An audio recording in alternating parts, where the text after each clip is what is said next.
Selamat malam, Bapak Ibu. Perkenalkan nama saya Muhammad Isyam Fattah. Jadi pada presentasi ini saya akan menjelaskan rancangan pengelolaan tiga proyek, yaitu si akad, aplikasi logistik, dan HERIS. Dengan fokus pengendalian risiko delivery bertahap dan pelibatan stakeholder. Next, selanjutnya nih slide ini. Jadi ketiga proyek ini tuh memilih masalah yang berbeda. Pertama, si akad tuh menghadapi risiko migrasi dan error KRS.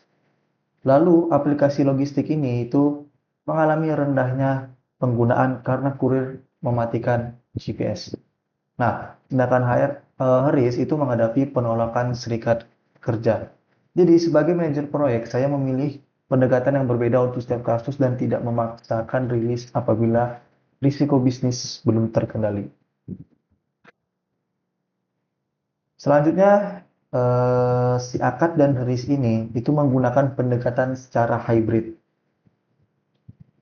Untuk aplikasi logistik itu menggunakan pendekatan adaptif karena kebutuhan dan penerimaan penggunaan itu masih bisa berubah.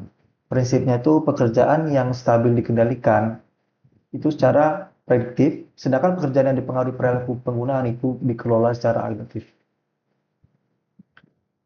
Oke, selanjutnya akan membahas di akad ya, charter dan siklus hidup. Jadi tujuan proyek akad ini adalah mengganti sistem lama dengan sistem akademik yang lebih stabil dan akurat.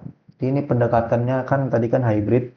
Untuk pelaksanaan itu dilakukan melalui pemberisian data, pilot KRS pada beberapa program studi, kemudian go live penuh setelah kuat dan persetujuan stakeholder. Masih membahas siakat, jadi siakat ini menggunakan struktur governance karena keputusan biaya, jadwal, dan go live harus dikendalikan oleh steering committee. Dan vendor dan BAK itu menangani cleansing data. Lalu tim IT itu menggunakan menjalankan UAT.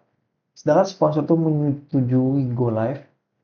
Lalu direktur keuangan, mahasiswa dan vendor itu dilibatkan melalui transparansi biaya.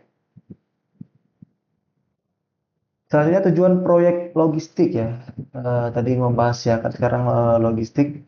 Jadi logistik ini tujuannya adalah meningkatkan pelacakan kurir ya secara real time. Pendekatannya tadi adaptif. Digunakan karena masalah utamanya itu kepercayaan kurir terhadap GPS. Oke, selanjutnya masih membahas proyek logistik. Jadi proyek logistik ini menggunakan self governance dengan kontrol sponsor. Ini tim dapat bergerak cepat, tetapi kebijakan GPS dan privasi harus tetap mendapat persetujuan direktur operasional dan fire. Dan ini udah itu dilibatkan ya dalam pilot dan evaluasinya. Jadi mereka diberikan tuh penjelasan bahwa GPS itu hanya digunakan pada saat shift mereka bekerja, disertai insentif dan pelindungan privasi agar kepercayaan serta penggunaan aplikasi itu meningkat.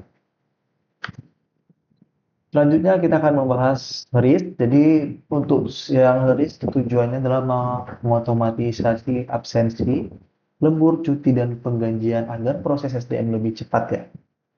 Jadi pendekatan ini menggunakan hybrid, digunakan melalui persiapan data absensi, simulasi payroll paralel dengan sistem lama. Kemudian go live setelah hasilnya disetujui oleh HRC dan serikat pekerja. Selanjutnya masih membahas RIS ya tadi ya. Jadi RIS menggunakan struktur governance karena menyangkut hak pekerja dan penggajian.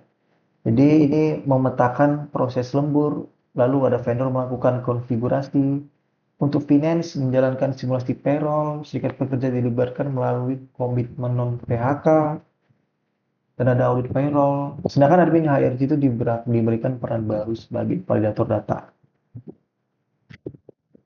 Selanjutnya ini prioritas 30 hari pertama. Dalam 30 hari pertama, itu saya akan berfokus pada cleansing data dan persiapan KRS ya, sebagaimana dijelaskan tadi tentang tujuan si akan juga. Lalu ada proyek logistik itu berfokus pada evaluasi penggunaan GPS untuk para delivery driver, kebijakan privasi dan pilot wilayah. Setelah itu, HERIS berfokus pada pemetaan lembur komitmen non-PHK dan simulasi payroll.